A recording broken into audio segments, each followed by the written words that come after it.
ನಮಸ್ಕಾರ. ಚೆನ್ನೈ ಗೆದ್ದ ಬಳಿಕ ಐಪಿಎಲ್ ಅಂಕಪಟ್ಟಿಯಲ್ಲಾಯಿತು ದೊಡ್ಡ ಕೋಲಾಹಲ. ಹೀಗಿದೆ ನೋಡಿ ಹೊಸ ಪಾಯಿಂಟ್ಸ್ ಟೇಬಲ್. ಆರ್ಸಿಬಿ ತಂಡಕ್ಕಿರುವ ಸ್ಥಾನ ಯಾವುದು ಗೊತ್ತಾ? ಬನ್ನಿ ಇದರೆಲ್ಲದರ ಬಗ್ಗೆ ಈ ವಿಡಿಯೋದಲ್ಲಿ ಕಂಪ್ಲೀಟ್ ಆಗಿ ತಿಳಿಸ್ಕೊಡ್ತಾ ಹೋಗ್ತೀನಿ. ಆದ್ದರಿಂದ ವಿಡಿಯೋವನ್ನ ಕೊನೆವರೆಗೂ ನೋಡಿ. ಆದರೆ ಅದಕ್ಕಿಂತಲೂ ಮುನ್ನ ನೀವು ಕೂಡ ಆರ್ಸಿಬಿ ತಂಡದ ಅಭಿಮಾನಿಗಳಾಗಿದ್ರೆ ಈ ಕೂಡಲೇ ಈ ವಿಡಿಯೋಗೊಂದು ಲೈಕ್ ಮಾಡಿ ಮತ್ತು ನಮ್ಮ ಚಾನೆಲ್ಗೊಂದು ಸಬ್ಸ್ಕ್ರೈಬ್ ಮಾಡಿ. ಹೌದು, ನಿನ್ನೆ ಚೆನ್ನೈನ ಚೇಪಾಕ್ ಸ್ಟೇಡಿಯಂನಲ್ಲಿ ನಡೆದ ಟಾಟಾ ಐಪಿಎಲ್ 2026ರ 22ನೇ ಪಂದ್ಯದಲ್ಲಿ ಚೆನ್ನೈ ಸೂಪರ್ ಕಿಂಗ್ಸ್ ಹಾಗೂ ಕೋಲ್ಕತ್ತಾ ನೈಟ್ ರೈಡರ್ಸ್ ತಂಡಗಳು ಮುಖಾಮುಖಿಯಾಗಿವೆ. ಸ್ನೇಹಿತರೆ, ಈ ಪಂದ್ಯದಲ್ಲಿ ಚೆನ್ನೈ ತಂಡ 32 ರನ್ಗಳಿಂದ ಭರ್ಜರಿಯಾಗಿ ಗೆದ್ದುಕೊಳ್ಳುವ ಮೂಲಕ ಟೂರ್ನಿಯಲ್ಲಿ 2ನೇ ಗೆಲುವು ದಾಖಲಿಸಿದೆ. ಅತ್ತ ಕೋಲ್ಕತ್ತಾ ಈ ಪಂದ್ಯವನ್ನ ಕೂಡ ಸೋಲುವ ಮೂಲಕ ಟೂರ್ನಿಯಲ್ಲಿ ಇನ್ನೂ ಕೂಡ ಗೆಲುವಿನ ಖಾತೆಯನ್ನೇ ತೆರೆದಿಲ್ಲ ಅಂತ ಹೇಳಬಹುದು. ಇನ್ನು ಇದಕ್ಕೂ ಮುನ್ನ ಈ ಪಂದ್ಯದಲ್ಲಿ ಟಾಸ್ ಸೋತು ಮೊದಲು ಬ್ಯಾಟಿಂಗ್ ಮಾಡಿದ ಸಿಎಸ್ಕೆ 20 ಓವರ್ಗಳಲ್ಲಿ 5 ವಿಕೆಟ್ ನಷ್ಟಕ್ಕೆ 192 ರನ್ ಕಲೆ ಹಾಕಿತ್ತು. ತಂಡದ ಪರ ಸಂಜು ಸ್ಯಾಮ್ಸನ್ 48 ಹಾಗೂ ಡೆವಾಲ್ಡ್ ಬ್ರೇವಿಸ್ 41 ರನ್ ಬಾರಿಸಿದರೆ ಇತ್ತ ಕಾರ್ತಿಕ್ ತ್ಯಾಗಿ 2 ವಿಕೆಟ್ ಪಡೆದರು. ಈ ಗುರಿಯನ್ನ ಬೆನ್ನಟ್ಟಿದಂತ ಕೆಕೆಆರ್ ಕಳಪೆ ಬ್ಯಾಟಿಂಗ್ ಪ್ರದರ್ಶನವನ್ನ ತೋರಿತು. ಪರಿಣಾಮವಾಗಿ 20 ಓವರ್ಗಳಲ್ಲಿ 160 ರನ್ ಬಾರಿಸಲಷ್ಟೇ ಶಕ್ತವಾಯಿತು.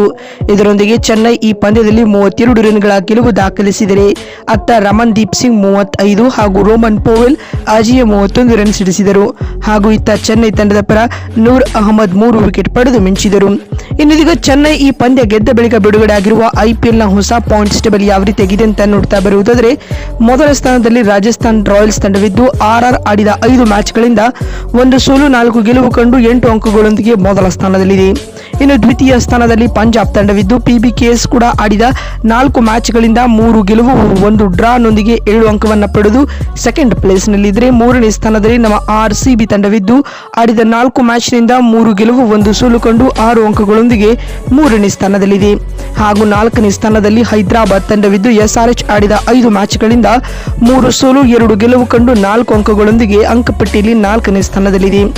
ಇನ್ನು 5ನೇ, 6ನೇ ಹಾಗೂ 7ನೇ ಸ್ಥಾನದಲ್ಲಿ ಕ್ರಮವಾಗಿ ಡೆಲ್ಲಿ, ಗುಜರಾತ್ ಹಾಗೂ ಲಕ್ನೋ ತಂಡಗಳಿದ್ದು ಈ 3 ತಂಡಗಳು ಆಡಿದ 4 ಪಂದ್ಯಗಳಿಂದ 2 ಗೆಲುವು 2 ಸೋಲು ಕಂಡು 4 ಅಂಕಗಳೊಂದಿಗೆ ಕ್ರಮವಾಗಿ 5ನೇ, 6ನೇ, 7ನೇ ಸ್ಥಾನವನ್ನು ಪಡೆದುಕೊಂಡಿವೆ. ಇನ್ನು 8ನೇ ಪ್ಲೇಸ್ನಲ್ಲಿ ಚೆನ್ನೈ ತಂಡವಿದ್ದು ಸಿಎಸ್ಕೆ ಆಡಿದ 5 ಮ್ಯಾಚ್ನಿಂದ 2 ಗೆಲುವು 3 ಸೋಲು ಕಂಡು 4 ಅಂಕಗಳೊಂದಿಗೆ 8ನೇ ಪ್ಲೇಸ್ನಲ್ಲಿದ್ದರೆ, 9ನೇ ಸ್ಥಾನದಲ್ಲಿ ಮುಂಬೈ ಇಂಡಿಯನ್ಸ್ ತಂಡವಿದ್ದು ಎಂಐ ಆಡಿದ 4 ಮ್ಯಾಚ್ನಿಂದ 1 ಗೆಲುವು 3 ಸೋಲು ಕಂಡು 2 ಅಂಕಗಳೊಂದಿಗೆ 9ನೇ ಸ್ಥಾನದಲ್ಲಿದೆ.